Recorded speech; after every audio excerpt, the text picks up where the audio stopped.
यमुना सरस्वती से सिंचित जो देश है।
विनम्र किसान का बेटा था वो दृढ़ता का भंडार। वल्लभ भाई पटेल नाम कहलाता था सरदार। कृषक कार्मिक जनगण से था उसको प्यार अपार। अखिल देश ने उसे रहनुमा किया था स्वीकार। गांधी बापू का शिष्य, सत्य अहिंसा का अवतार, किंतु एक भारत करने को धर लेता हथियार। लौह पुरुष संबोधन था वो लोहे की दीवार। तेज पुंज तुम, शक्ति पीठ तुम, बल का सागर अपरंपार। ऋणी देश का नम्र नमन तुम स्वीकारो सरकार।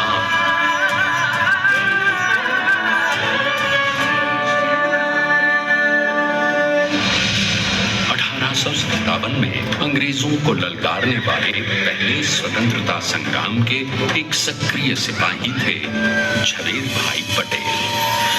करमसद गांव के इस बहादुर देशभक्त किसान और उनकी पत्नी लाडबाई के 5 बेटों और एक बेटी में से चौथे पुत्र थे वल्लभ भाई। बालक वल्लभ ने करमसद के बाद नडियाद से अपनी हाई स्कूल की शिक्षा पूरी की। फिर 13 साल की उम्र में उनकी शादी भी हो गई छोटी सी झवेर बाई से। 2 बच्चों, बेटी मणि बहन और बेटे डाया भाई को जन्म देने के बाद झवेर बाई असमय ही चल बसी। सदी बदलने और 20वीं सदी आने पर उनका जीवन भी एक चमत्कार की तरह बदला। पीटर का इम्तिहान पास करके वो वकालत करने लगे। पहले गोधरा, फिर आनंद और उसके बाद अहमदाबाद में। मगर जल्द ही वकालत छोड़कर वो बैरिस्टर बनने की इच्छा से इंग्लैंड चले गए। लंदन में बैरिस्ट्री में अव्वल आने और वजीफा जीतने वाले वो अनोखे भारतीय थे। अब तो अहमदाबाद की वरिष्ठ अदालत में बैरिस्टर पटेल की जिरह और जीतों की धूम मच गई।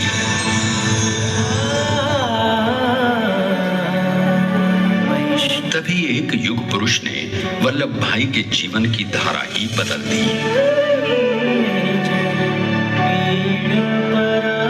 दक्षिण अफ्रीका में सत्याग्रह के अहिंसक अस्त्र से गोरे शासकों को सबक सिखाकर भारत वापस आए बैरिस्टर मोहनदास करमचंद गांधी से मिलकर वल्लभ भाई ने अपने कुछ वर्षों से सीखे विदेशी व्यवहार और संस्कार हमेशा के लिए त्याग दिए और अब वो अपने खेड़ा के किसानों को हक दिलाने के लिए बापू के साथ आंदोलन में कूद पड़े।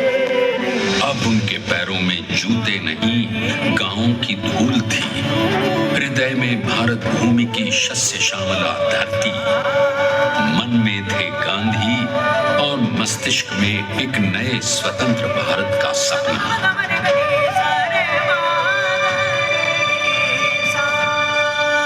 तभी बारडोली के मजबूर मजलूम किसानों की यातना का समाचार उनके पास पहुंचा। तुरंत वल्लभ भाई वहां पहुंचे और यूं शुरू हुआ भारत का सबसे बड़ा और सफल किसान आंदोलन बारडोली। वल्लभ भाई ने बारडोली के 87,000 किसानों को ऐसा अटल अडिग अचल मनोबल दिया कि अंग्रेजी सरकार हिल गई और 1 बरस के बाद उनका लगान माफ कर दिया गया। अब तो पूरे देश में लोग वल्लभ भाई के नाम की कस्में खाने लगे। स्वयं महात्मा गांधी ने कहा, अब वल्लभ भाई मेरे शिष्य या साथी नहीं, सारे देश के सरदार हैं और देश को मिल गया एक अनोखा असरदार सरदार।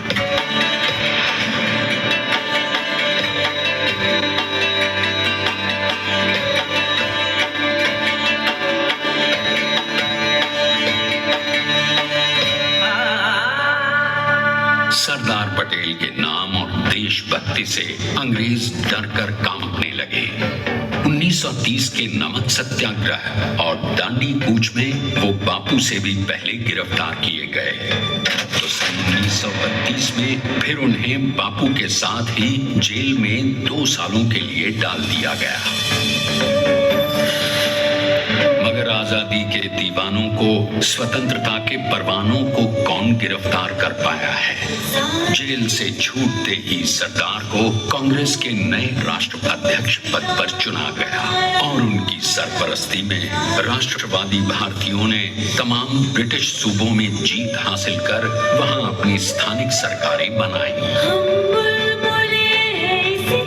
किंतु सरदार का सपना केवल सरकार बनाना नहीं था, उनका स्वप्न तो था एक ऐसे नए भारत का जहां हर रंग, हर रूप, हर जात, मजहब, तबके का हिंदुस्तानी एक साथ मिलकर एक ऐसा नया भारत बना सके जहां पूर्ण स्वराज के साथ सारे समाज को गरीबी, अशिक्षा, छुआछूत से भी आजादी मिल जाए। इसकी पहली रणनीति थी भारत को अंग्रेजों की गुलामी से आजादी, ताकि भारत के लोगों की अपनी सरकार सबके साथ और सबके विकास के लिए काम कर सके। बापू की अगुवाई में अब देश ने अंग्रेजों को अंतिम चेतावनी दे दी, करेंगे या मरेंगे, क्विट इंडिया, अंग्रेजों भारत छोड़ो। बस फिर क्या था, संघर्ष की रणभेरी बची। 3 सालों के लिए सरदार पटेल को भी सत्याग्रही नेताओं के साथ जेल में ठूंस दिया गया। 2 सालों के बाद अंग्रेजों को बापू के सभी शिष्यों और साथियों को छोड़ना पड़ा।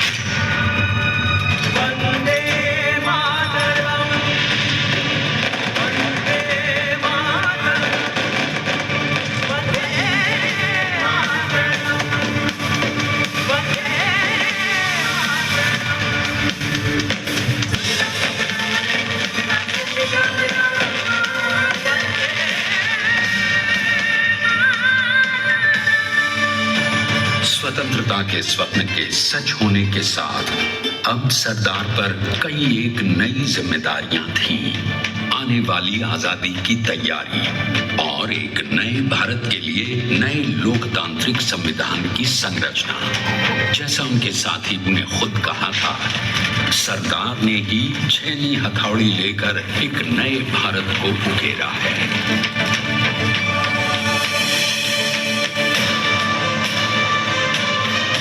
स्वाधीनता तो प्राप्त हुई, लेकिन खंडित भारत में भी उठते विभाजनवादी अंधकार को अभी दूर करना था। जब देश के खंड खंड होने का भय उत्पन्न होने लगा तो सरकार ने निर्भय होकर खुद अपनी केंद्र सरकार और साथियों को भी चुनौती दे डाली और जम्मू कश्मीर को बचाने के लिए सारे देश का आकाश वायुयानों से भर गया।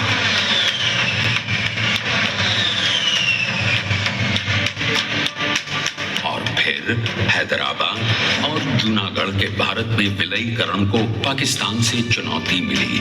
सरदार चाहते थे कि देश की 1 इंच धरती अब और विभाजित नहीं होनी चाहिए। नए भारत को एक करने के लिए समझा बुझाकर मना कर 565 रियासतों को सरदार ने अपनी सूझबूझ सदाशयता संबल से एक नए स्वतंत्र भारत का अभिन्न अंग बना दिया। हमारे इतिहास में अखंड भारत के पुरुषार्थ का ये एक महानतम अध्याय है। जैसा उन्होंने स्वयं कहा था, हमें नए धागों को पुराने ताने बाने में ऐसे पिरोना है कि एक दूसरे में गुंथ जाएं और बेहतरीन बनावट वाला एक नया भारत उभर कर सामने आ सके।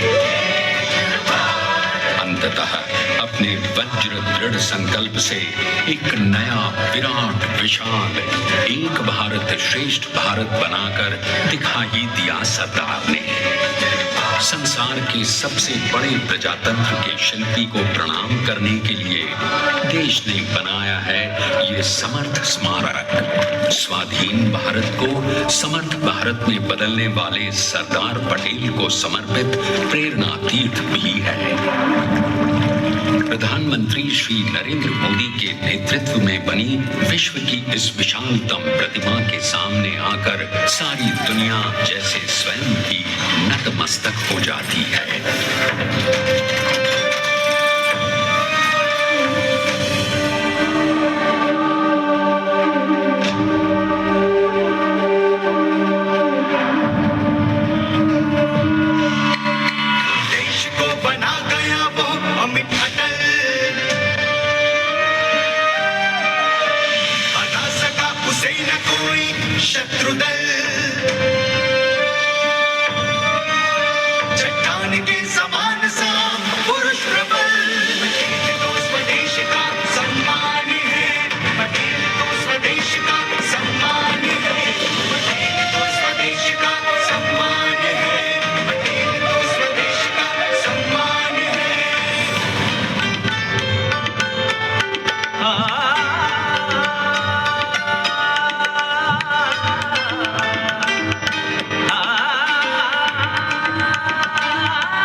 देखते हैं कि अपने लौह पुरुष को श्रद्धांजलि देती 182 मीटर ऊंची विश्व की सबसे विशालकाय प्रतिमा का निर्माण कैसे हुआ।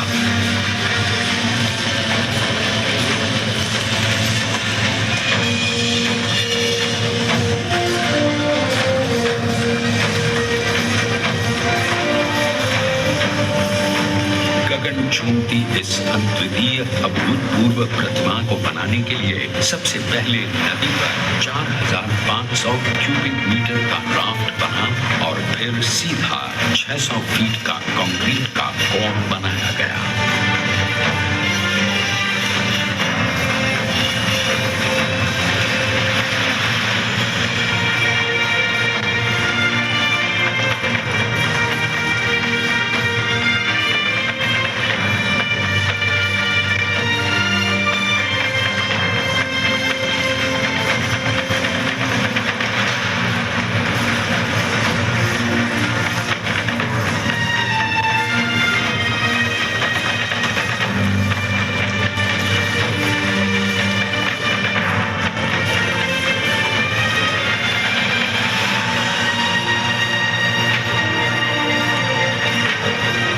कंक्रीट कोर के साथ लगाया गया स्टील का फ्रेमवर्क।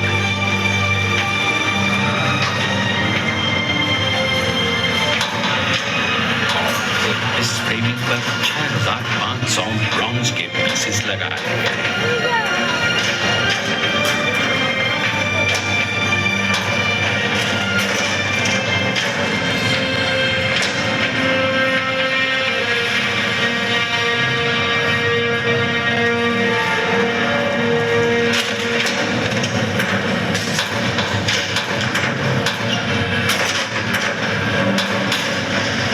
सोचिए कि 182 मीटर ऊंचे इस भव्याति भव्य स्मारक के निर्माण में कितना सामान और मेहनत लगी होगी। 70,000 metric tonne cement, 18,500 metric tonne reinforcement steel, 6,000 metric tonne structural steel और 1,700 मीट्रिक टन ब्रॉन्ज।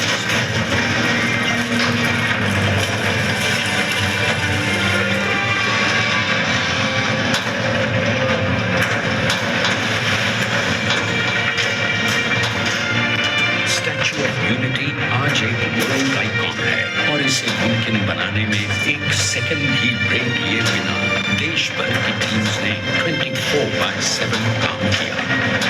250 से ज्यादा इंजीनियर्स, 4,500 से ज्यादा स्किल फोर्स और कई लाख मानव दिन। हम गर्व से कह सकते हैं कि कुल मिलाकर स्टैच्यू ऑफ यूनिटी के निर्माण में 95% माल सामान, मजदूर, इंजीनियर्स और एक्सपर्ट्स थे भारतीय।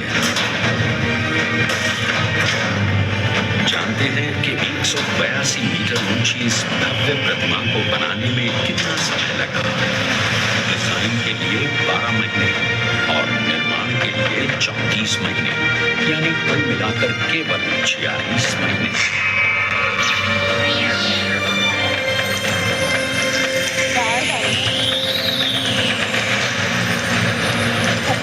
और इसी तरह बनी देश के शिल्पकार की एक अनोखी, अद्वितीय, विशाल प्रतिमा, जो सिर्फ आज ही नहीं बल्कि आने वाले न जाने कितने सालों तक यूं ही चमचमाती रहेगी।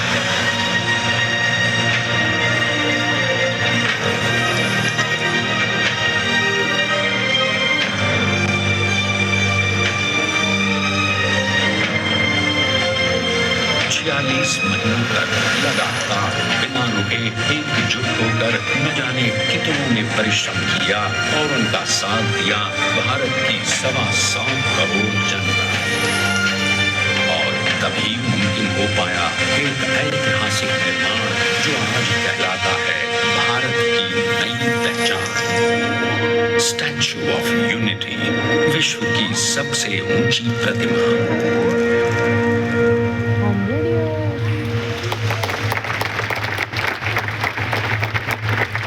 सरदार ने अपनी गंभीरता, शालीनता और दूरदर्शिता से भारत को संगठित करने के असंभव कार्य को संभव कर दिखाया। आइए आज हम सब उन्हीं की महिमा में विश्व के सामने एक उदाहरण रखें, क्योंकि ये ही भारत को श्रेष्ठता के मार्ग पर ले जाएगा। हमारा कर्तव्य ये है कि हमें निश्चय कर लेना चाहिए कि हमें हिंदुस्तान में जितने लोग हैं सबको मिल के भाई भाई की तरह के रहना है। स्टैच्यू ऑफ यूनिटी एकता की प्रतिमा और श्रेष्ठता का प्रतिबिंब है। एक पहल है इस अखंड भारत को श्रेष्ठ भारत बनाने के सपने को पूरा करने के लिए। एक पुकार है हम सबको एकजुट होने के लिए।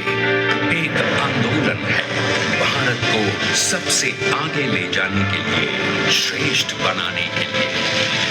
आपके योगदान और विश्वास से ही बनेगा एक भारत श्रेष्ठ भारत। एकता का स्मारक है और एकता का संदेश है कि भाषा अनेक, भाव एक, राज्य अनेक, राष्ट्र एक, पंथ अनेक, लक्ष्य एक, बोली अनेक, स्वर एक, रंग अनेक, तिरंगा एक, समाज अनेक,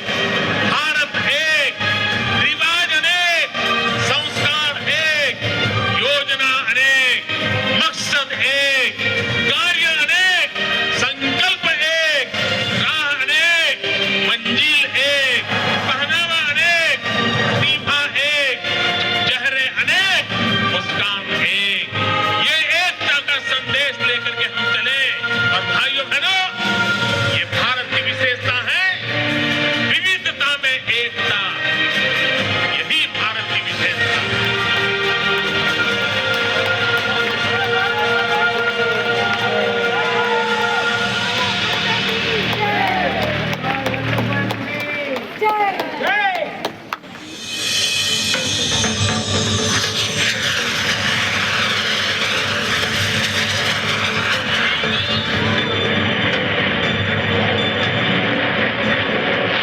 Please stand up for the national anthem.